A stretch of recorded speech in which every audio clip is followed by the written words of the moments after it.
Privatisation में जो closely involve लोग होते हैं, जो बड़े बड़े दंपत्ति और बिजनेसमैन बीजेपी के इशारे पे और बीजेपी की आइडियोलॉजी को लेते हुए उन्होंने वहाँ से अपना कैंपेन स्टार्ट किया। जब कि भैंस जब चलती है और जब दुम उठाती है तो उसका गोबर ही निकलता है। जब दिलीप घोष अपना ज़बान खोलेंगे तो उनके अंदर से इसी किस्म की बात निकलेगी, क्योंकि उन लोगों के पास में अपना कोई प्लान नहीं है। नंदीग्राम से इलेक्शन हार चुकी है, क्या लगता है? भाजपा बार बार कह रहे कि इस बार ममता बनर्जी का फिर से हम लोग हराएंगे। नहीं, ममता बनर्जी नंदीग्राम से हारी नहीं थी, ये सबको पता था।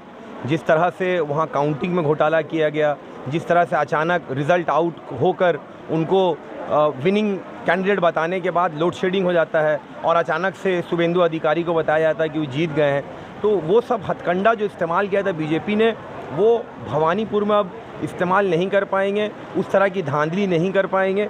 इस वजह से बीजेपी एक अफवाह का बाज़ार गर्म कर रहा है और ये बात तो तकरीबन तय है कि ममता बनर्जी भवानीपुर से जीत चुकी हैं, जिसका आपको सबूत जो है उस कॉन्स्टिट्यूंसी में अगर आप जाएं तो वहाँ मिलेगा। लोगों के ज़बान पे एक ही नाम है, ममता बनर्जी। लोगों के ध्यान में एक ही पार्टी है, तृणमूल कांग्रेस, और ममता बनर्जी को अपना सीएम मान चुके हैं लोग, अपना एमएलए मान चुके हैं लोग। यहाँ पे महिला से महिला की लड़ाई नहीं है, यहाँ पे सिद्धांत की लड़ाई है, तृणमूल से बीजेपी की। आपने भी देखा होगा कि जो उनकी कैंडिडेट हैं प्रियंका तिब्रीवाल, उन्होंने अपना कैंपेन विक्टोरिया मेमोरियल से शुरू किया, जहां दंपति आते हैं मॉर्निंग वॉक करने के लिए, बड़े बड़े बिजनेसमैन आते हैं। उन्होंने अपना जो इंतखाबी जो एक मुहिम स्टार्ट किया है वो विक्टोरिया से। प्राइवेटाइजेशन में जो क्लोजली इन्वॉल्व लोग होते हैं, जो बड़े बड़े दंपत्ति और बिजनेसमैन बीजेपी के इशारे पे और बीजेपी की आइडियोलॉजी को लेते हुए उन्होंने वहाँ से अपना कैंपेन स्टार्ट किया। जबकि ममता बनर्जी और ममता बनर्जी के सेनानी, तृणमूल के सेनानी, गरीबों के एरिया में जा रहे हैं, बस्ती में जा रहे हैं, लोगों से मिल रहे हैं। फिरहाद हकीम का भी आपने रिसेंटली कैंपेन देखा होगा कि वो गरीबों के पास जा रहे हैं, आम वोटर के पास जा रहे हैं। बीजेपी की तरह तृणमूल ने वोट बैंक को डिस्ट्रीब्यूट नहीं किया है हिंदू, मुस्लिम, गुजराती, मारवाड़ी, अमीर और गरीब के नाम पर, बल्कि तृणमूल कांग्रेस जो है आम वोटर को अपना वोट बैंक मानता है, चाहे वो किसी भी तबके के हों, किसी भी रिलीजन से बिलोंग करते हों। और उसका जो आपको सबूत है वो कैंपेन किस तरह से स्टार्ट किया गया उसमें आपको दिख रहा है। दिलीप घोष ने कुछ दिन पहले ये बयान दिया था कि शुभेंदु अधिकारी ने एक बार ममता को हरा दिया है, कितना बार हराएंगे ममता बनर्जी? क्या लगता है? दिलीप घोष के बारे में आप बार बार पूछते, वो एक मोटर माउथ शख्स है। मोटर माउथ मतलब कुछ भी मन में आया, कुछ भी आया वो बस बक दिया, कुछ जिम्मेदारी से कुछ नहीं कहते हैं। आप लोग सब जानते हैं, पूरी आवाम जानती है हिंदुस्तान की, कि ममता बनर्जी जो है शुभेंदु अधिकारी से वहाँ किस तरह से रिजल्ट को पलटा गया, वो सबको पता है, दिलीप घोष को भी पता है। ये सिर्फ मनोबल बढ़ाने के लिए लोगों का उलूल जुलूल बात कर रहे हैं, इसमें कोई पायदारी नहीं है। दिलीप घोष का और एक बयान बहुत ज़्यादा वायरल हुआ था, जिसमें उन्होंने कहा था कि ग्वालियर सरकार के स्कीम में जो भीड़ लग रही है, जो लोग लाइन में वो लोग भिखारी है। क्या बोलिएगा? दिलीप घोष साहब को जाना जाता है कि वो जब मुंह खोलेंगे तो उनके ज़बान से इसी किस्म के अल्फाज निकलेंगे। वो जो ये बात कह रहे हैं, इससे पहले भी मैंने शायद आपके ही इंटरव्यू में कहा था, और एक बात को मेरे ख्याल से बार बार कहना, लेकिन उनके लिए यही अल्फाज सही होगा कि भैंस जब चलती है और जब दुम उठाती है तो उसका गोबर ही निकलता है। जब दिलीप घोष अपना ज़बान खोलेंगे तो उनके अंदर से इसी किस्म की बात निकलेगी, क्योंकि उन लोगों के पास में अपना कोई प्लान नहीं है। और अगर सामने वाला कोई सक्सेसफुल काम को लेकर चलता है तो उस पर किस तरह से तोहमत लगाना है, सिर्फ वो यही जानते हैं। देखिए, सबसे पहले तो सभी समझ में आ गया था जब इनके पास में कैंडिडेट नहीं मिल रहा था। कभी रूपा गांगुली का नाम आ रहा था, तो कभी तौतोगत राय का नाम आ रहा था। हम लोगों की तरफ से वन एंड ओनली 3 महीना पहले अनाउंसमेंट कर दिया गया है कि ममता बनर्जी भवानीपुर से लड़ रही हैं। अब इन लोगों ने एक लेडी कैंडिडेट को लाया है। अब ये लोग कोशिश कर रहे हैं कंस्टिट्यूंसी को अलग अलग वार्ड के हिसाब से डिवाइड किया है, लेकिन सही मानों में अगर माना जाए तो इन लोगों की नाकामी तभी दी गई थी जब इनको कैंडिडेट नहीं मिल रहा था। तो अब ये कुछ भी कर ले, कुछ भी प्लानिंग कर ले, इनका हार तय है। अब बस देखना यही कि दीदी का लीड कितना वोट का हो रहा है। हम लोगों का टारगेट यही रहेगा कि हम लोग कितने वोटों से लीड दिलाते दीदी को, बस यही हम लोगों को देखना है। उत्तर प्रदेश गवर्नमेंट का एक ऐड छपाता है कि हिंदुस्तान के बहुत मारूफ अंग्रेजी अखबार में, जिसमें माँ फ्लाईओवर को यूपी का हिस्सा बताया गया था। क्या लगता है? ये भी एक नाकामी का हिस्सा दिख रहा है। हमारे जो उत्तर प्रदेश में जो सीएम है आदित्य योगी आदित्यनाथ। तो उन लोगों ने किया क्या है अपने शासन में, 5 साल के टाइम में उन लोगों ने किया क्या है? एक्चुअल में डेवलपमेंट पर उन लोगों ने काम ही नहीं किया। जो भी काम किया धर्म के नाम पर किया है, जात पात के नाम पर किया है, मंदिर मस्जिद के नाम पर किया है। अब जब इनको नया कुछ देखने को मिला है तो इनके अंदर वो सूझबूझ, वो सलाहियत ही नहीं है कि वो डिफ़र कर सके कि ये फ्लाईओवर कहाँ का दिख रहा है, ये बिल्डिंगें कहाँ की दिख रही हैं। इनको बस यही समझ में आया कि हाँ ठीक है जो भी आए, क्योंकि 5 साल में तो इनका कोई काम ही नहीं, ग्राउंड वर्क है ही नहीं। तो जो दिखा दिया यही इनकी नाकामी है और हम लोगों की कामयाबी है। जिस तरह से कलकत्ता शहर ने जो डेवलप किया है, डेवलपमेंट के रास्ते पे जिस तरह से कलकत्ता शहर जो आगे गई है, तो ये किसी से छुपा हुआ नहीं है और सच को आप जितना भी छुपाइए किसी न किसी तरीके से सामने आ ही जाता है। सही है, आप भी तो एक मीडिया वाले हैं।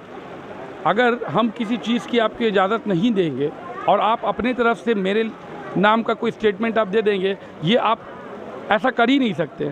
तो आज जिस तरह से हम लोगों ने देखा 2014 से लेकर अभी 2021 तक का, जिस तरह से मीडिया को दबाव में रखकर और तकरीबन 20 से 22 चैनलों को अपने अंडर में करके जिस तरह से मीडिया को अपने इशारे पे ये बीजेपी सरकार नचा रही है, तो इसमें कोई शक और शुबा है ही नहीं कि इन लोगों ने दबाव नहीं दिया होगा।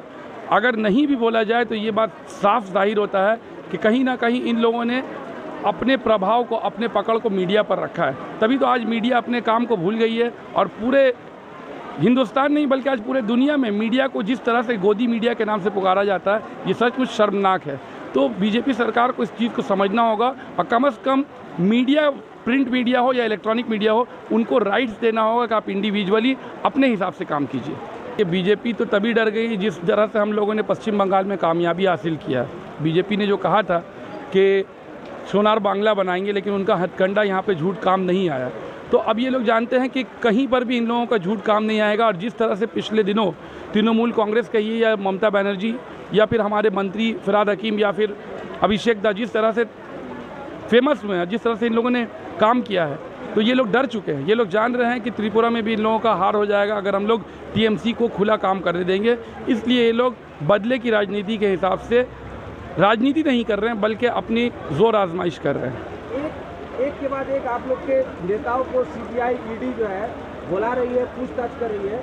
अभिषेक बनर्जी को फिर बुलाया गया, कल पार्थोदा के साथ हुआ था, आज मुलाय घटक के साथ हुआ। क्या लगता है? मैंने कहा ना कि बदले की राजनीति है। इन लोगों के पास राजनीति करने को कुछ बचा नहीं है। तो ये लोग जो है जो गवर्नमेंट के जो अलग अलग जो ये है डिपार्टमेंट्स है उनका गलत इस्तेमाल कर रही हैं। खैर कुछ भी नहीं, जहाँ पर हम लोग लड़ कर जीतने वाले हैं। जिस तरह से पिछले दिनों ममता बनर्जी ने, अभिषेक बनर्जी ने, बॉबी दा ने जिस तरह से लड़कर पश्चिम बंगाल की हुकूमत को हासिल किया है, तो हम लोग डरने वाले नहीं हैं। जितना ज़ोर आजमाना आजमा ले, हम लोग अपने नेता के साथ खड़े हुए हैं। अरे क्या है, ईडी है या सीबीआई है, पूछताछ करेगी, ठीक है पूछताछ कीजिए। सच को आज कैसा, अगर सच जो भी होगा वो सामने आएगा। ये सर आप लंदन का सफ़र कर चुके हैं।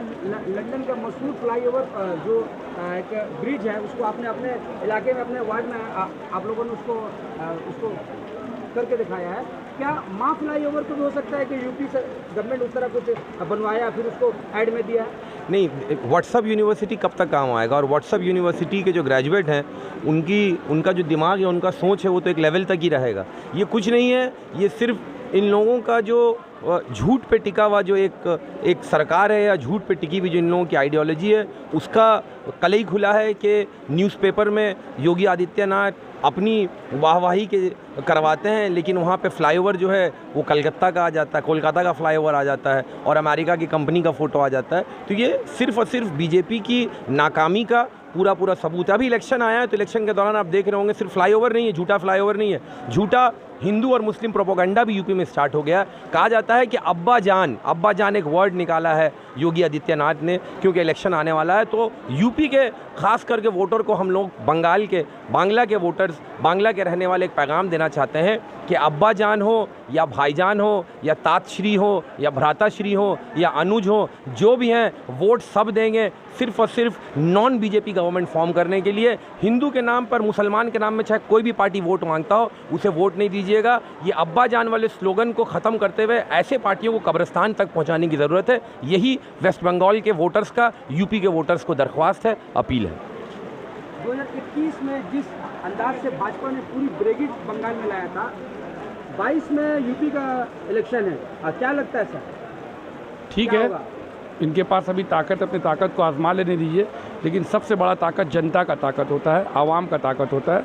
और आवाम ने, यूपी के आवाम ने फैसला कर लिया है कि अब और बीजेपी सरकार को हम लोगों को नहीं लाना है। जिस तरह से पिछले दिनों यूपी में धर्म के नाम पर, जात पात के नाम पर लड़ाई हुई है, मजलूमों पर जुल्म किया गया है और डेवलपमेंट के कामों को छोड़ दिया गया है, तो आवाम इसका बदला लेगी और बीजेपी अपना ताकत आजमाएगी और आवाम अपने ताकत के ज़रिए बीजेपी को उखाड़ कर फेंक देगी। आप बाजीगर फिल्म देखे हैं?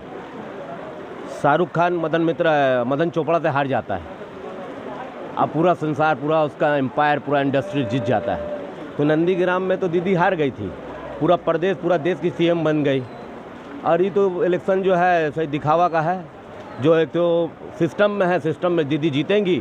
कह के शाहरुख खान को डायलॉग मशहूर है कि हार के जीतने वाले को बाजीगर कहते हैं, और दीदी तो बाजीगर हो गई हैं। अब बाजीगर को तो कोई हरा सकता नहीं।